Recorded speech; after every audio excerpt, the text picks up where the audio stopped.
the real estate agent, there is no retirement option. It's actually worse from a retirement standpoint than most Fortune 500 positions. Yep. Because at least with them, you can get a 401k. There's certain stock incentives. And then there are some real estate companies that have stock incentives now. It's kind of a newer thing.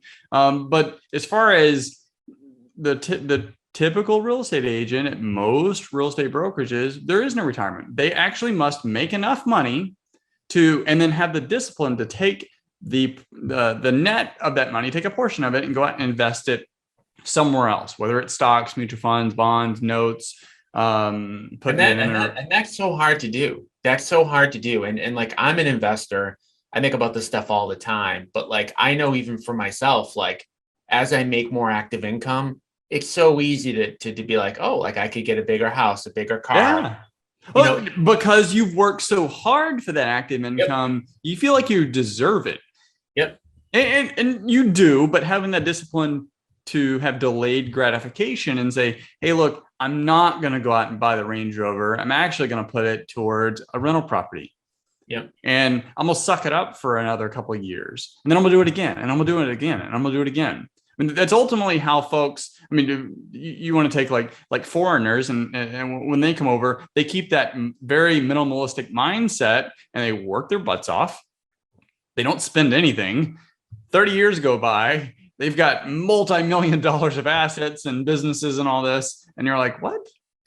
Yeah. I mean, just because you don't look like you're rich, driving the nice car, wearing the fancy clothes, going on the lavish vacations, having the $500,000 plus $1,000 house.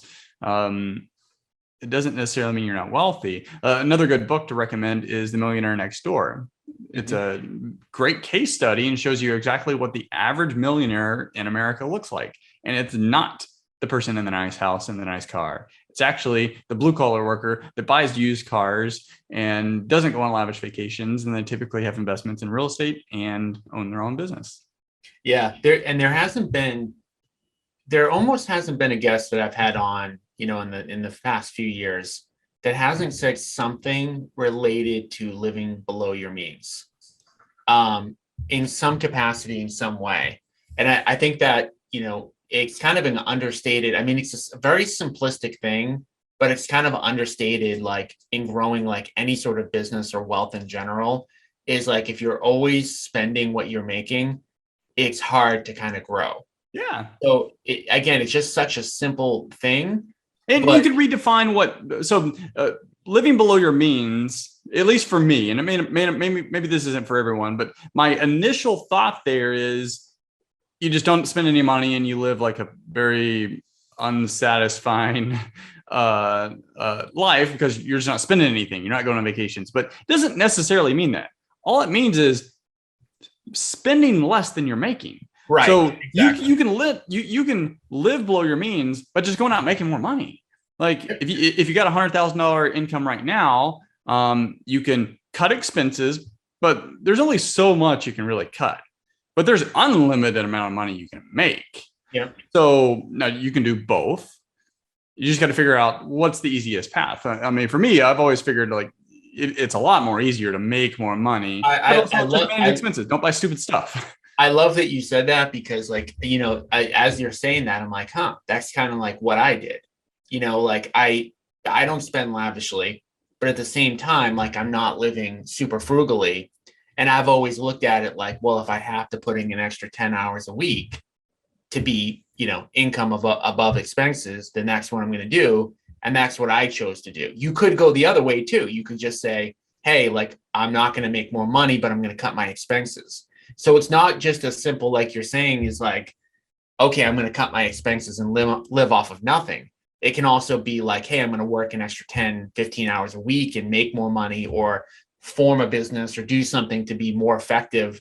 And, instead of making 100, I make 140, whatever that is. Absolutely. And then when you get those wins, you don't have to buy the Range Rover, but treat yourself. Like go out to a nice dinner. On that $100,000 rental that we ended up selling, that helped me go full time. We bought it's like a coffee machine. It's like a mini Starbucks in our house. It's a $1,500 coffee machine.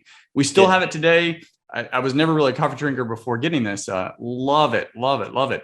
But that was how we treated ourselves, as opposed to going out and buying the new car or upgrading our lifestyle that much. And on the second deal where we made like 120 grand, we just went out to a really nice dinner, dropped way more money than we normally would on dinner. It was a good date night, but everything else just went back into the business.